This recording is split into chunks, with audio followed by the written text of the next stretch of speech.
Hey guys, it's Neil again from Hard Texas Armory, and today I got another firearms review for you guys. And what I'm going to be reviewing today is this Ruger Security 6. And I've owned this revolver for about 3 years, and then before this one I had another one that I had bought in 2009, I believe it was, and I had that for probably 4 years. So I have almost a decade of experience with these things, and I really love this revolver. So I wanted to do a video review, just letting you guys know what I think about the revolver and some of the things that are notable about it, as well as of course the specs and other information that might be relevant for you guys. So this is a double action revolver. So double action meaning that you can fire this thing, and of course we are empty here. We'll check the cylinder. You can see nothing in the cylinder, so we're completely safe. So double action meaning that when you pull the trigger, you pull back the hammer at the same time and you fire, as well as single action, where you can pull the hammer back and now you're in a single action mode and it's just a lighter trigger to drop the hammer. So it is a double action, single action revolver. This one here, of course, is the Security 6, and Ruger also had two other variants of this. That was the Speed 6 and also the Service 6. I know that the Speed 6s had like fixed sights and stuff, and they were kind of streamlined with smaller, I think smaller hammer. Maybe they dropped, of course, the sights are lowered, just so it'd be more snag-free for concealed carry purposes, as a backup weapon for an officer or something like that. And then the Service 6 was similar to this, with a few changes that they did for that model. This thing was initially released by Ruger in 1972. And they were actually in production all the way to 1988. I believe the Security 6, this particular model, was discontinued in 1985, and then the Speed 6 went on till 1988. What you have here is a 6-round cylinder. So you can see you've got 6 rounds here that you can put in there. And this is chambered in 357 Magnum as well as 38 Special, just like most of your revolvers at that time period. I believe they also made some other variants of the revolver that fired different calibers. I believe 9mm and maybe a few other ones, but just about all of them are going to be chambered in the 357 Magnum and 38 Special, of course, too. You're looking at, with this one, you're looking at a 3-inch barrel, and you're looking at a weight of about 36 ounces. So a good, solid, heavy revolver, which is good when you're going to be firing that 357 Magnum. The added weight really soaks up the recoil, and you can see I've replaced the grips, the wooden grips, with this rubber grip, which also, because I shoot mainly 357 Magnum with this, and it just helps tame that recoil a little bit without beating up your hand like the wood grips do. Okay, so let's talk about some of the notable things with this revolver that Ruger came up with. So this was actually Ruger's first double action revolver, so that's kind of cool. They've obviously got a bunch of them now with I think the GP100, the SP101, but this was their first entry as a double action revolver. They obviously had the single action stuff, but the Security 6 was their first double action revolver. So that's definitely notable for Ruger. The design of this thing is pretty cool. It's very robust design. Ruger really over-engineered this thing. They overbuilt every component on this thing. I mean, it is built like a tank. There are reports of a Ruger Security 6, at a gun range that had well over 1 million rounds fired through it. So, I mean, that just tells you how durable this thing is. I mean, if you can put 1 million rounds through a weapon, that is incredibly durable. So that's one of the reasons why I prefer this over, say, a Colt or a Smith & Wesson, besides, the cost, this being a lot cheaper. It's just that if you buy this thing, and I mean, it's going to last you a lifetime. I mean, without a doubt, you'll never put enough rounds to this thing to wear it out. You just won't. They originally came with a wooden walnut grip. So, and I have that at home. I forgot to bring them for this video. But you can see I replaced it here with this rubber grip, which again adds a better, more ergonomic grip for me, as well as tame some of that recoil, because that 357 Magnum, it's a beast of a caliber.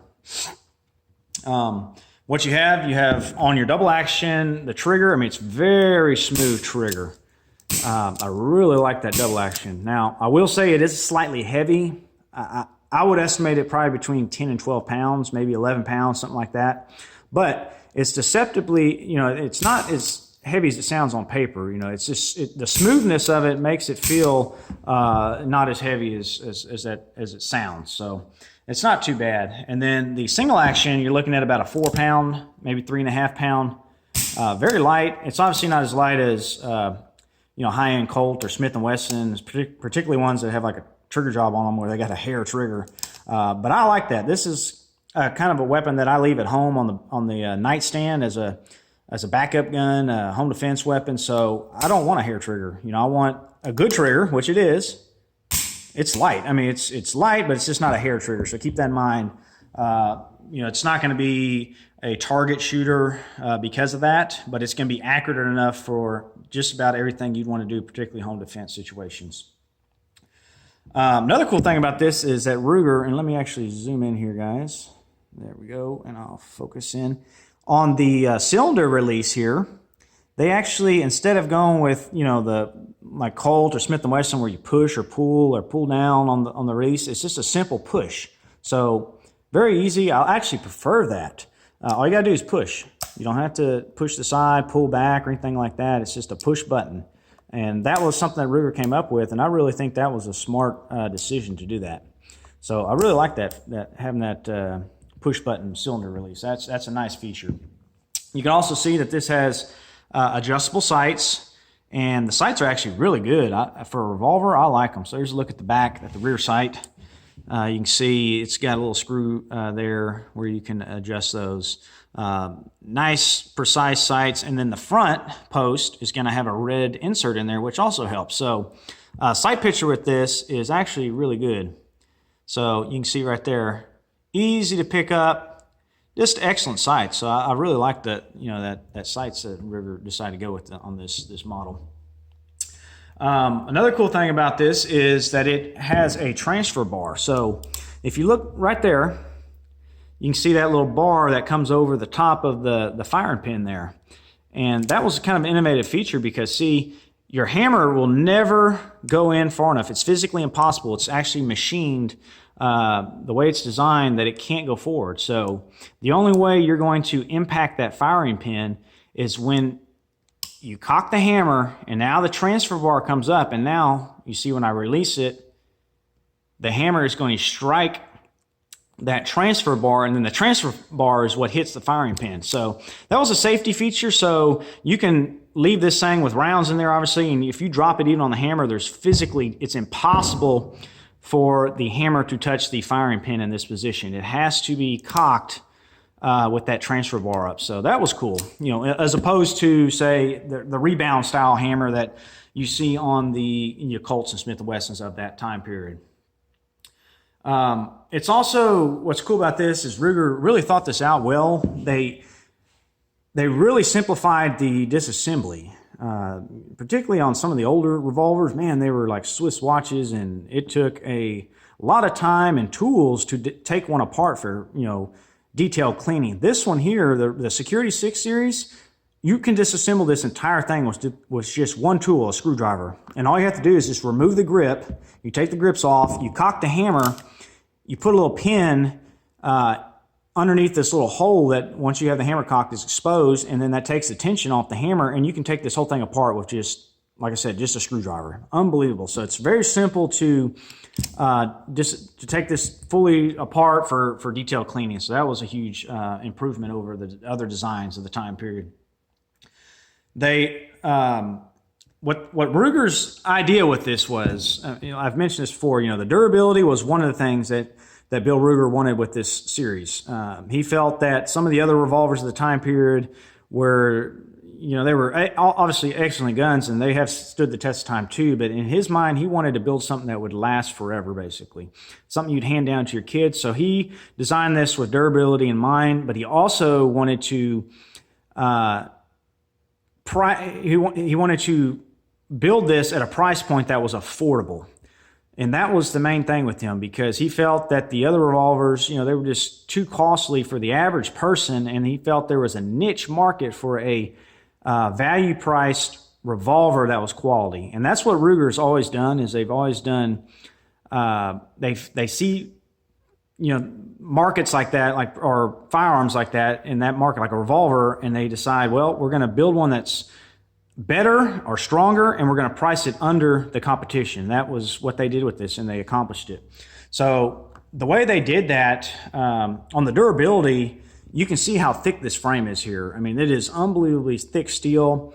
All the components in here are overbuilt, including all your internal parts. All of it's overbuilt. Every bit of it is just built like a tank. So they obviously accomplished that. And then on the cost, they started using a lot of innovative manufacturing techniques to assist in reaching that price point. So one of the main things that kept costs down is the frame of this revolver was actually investment cast. So investment casting, a lot of people give it a bad, they don't like it because they feel that it's inferior quality. But if it's done right, and this is proof of it, investment casting can obviously save you money because it's going to be cheaper to purchase the item, whatever it is. And also, if they do it right, it's going to be durable, because this is proved to be very durable. So they investment cast the frame, which really lowered the machining cost required to make it. And then they used, of course, chromoly steel, which is good. They used a modular construction on this. So when they designed it, they kind of like the assembly line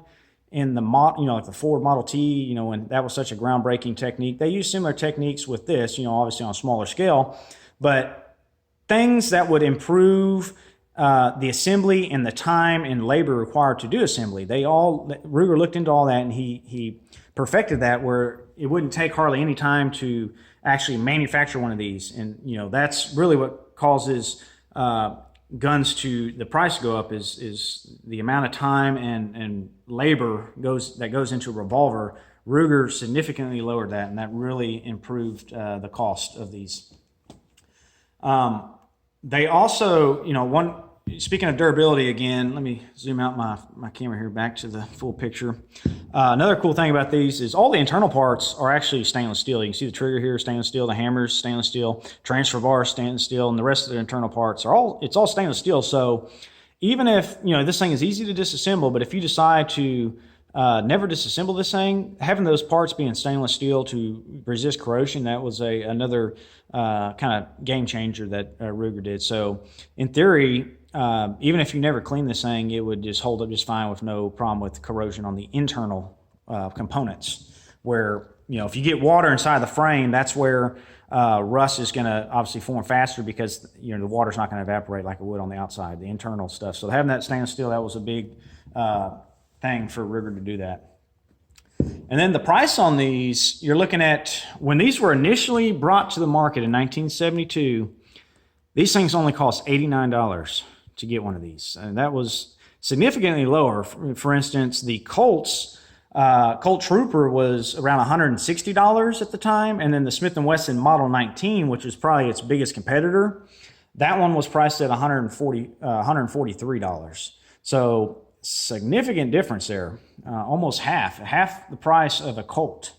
And that made this very appealing. Having a gun that cheap and, quality built like this at that price point, that was a big selling point for people. During the 16 years, they apparently made around 1.5 million of these, and different barrel lengths and stuff. They had, this is a 3-inch. They had 2 3/4, I think. This 3-inch, 4-inch barrel, and a 6-inch barrel. So, but total, run of all the variants, the Security 6, Speed 6, Service 6, they made about 1.5 million. They also, I'll quickly mention, there are stainless steel frame versions of this too. This is a blued, which I actually like the blued frame. It's beautiful. But they do have stainless steel frame versions too. But these things, they really gained a cult following, and even really early on, there was a lot of agencies that picked these up, like law enforcement, government agencies. I know the Border Patrol used them. Obviously, the U.S. Law enforcement, different police departments, highway patrolmen, the U.S. Postal Police even used them. So that all these things we talked about with this were very appealing for departments like that. Obviously, you don't want to, if you're a police department or even like a government, like the U.S. Postal Police, you know, that's a lot of officers out there. And if you can buy these at half the price that it would cost to buy a Colt, you know, that would make sense to them. So a lot of these were used by police and other agencies. But you know, overall, this thing is just a workhorse of a revolver. I really, really like it. It's built to last. It's a lot of fun to shoot. They're accurate, reliable, obviously, and it's just a really well thought out gun. You know, nowadays you can get, and you know, you can't get these new anymore, so you're gonna have to find them on the used market. But I know the Security 6 was eventually superseded by the GP 100 series, and Ruger still makes those. And that was in 1988. I guess that was when that went into production, the GP 100. But these things are actually becoming more collectible because people, they really liked them. Particularly like I was mentioning, you know, like a police officer or something that may have used this as a carry weapon for, you know, a decade or longer. You become attached to it. And then once you retire, a lot of these guys, they want to go back and purchase another one for their, you know, personal use just because they had the sentimental value. You know, to the original one that they carried when they were an officer. So right now you can get them for a pretty good price. They're reasonably priced in the used market. You can get examples like this that are in really good shape. You know, I bought this one used, obviously, but you can get them for a really good price. And I suggest you get one if you want to get a good revolver that's going to last without breaking the bank. You know, these Security 6s are excellent. I mean, it's like I mentioned, the main thing is it's comfortable to use. It's got a good trigger. It's smooth. It's durable. They look good. But, man, what a value. And, you know, this is a gun that's going to last you a lifetime. So if you're interested in picking up a revolver and you don't have a whole lot of money, you don't want to buy like a, you know, like a Colt Python or something like that where you're going to spend well over $1,000, these can be picked up on the used market for, you know, $300-400 all day. So definitely recommended, guys. This is an excellent gun. I'll just quickly kind of show you some of the angles of the firearm here. You know, just really pretty bluing on this. Excellent gun. So I definitely recommend you take a look at them. Anyways, if you got any more questions on this, just let me know. I'll do my best to answer them down below. But man, I really like this gun, so I wanted to put this video out there. Y'all take care.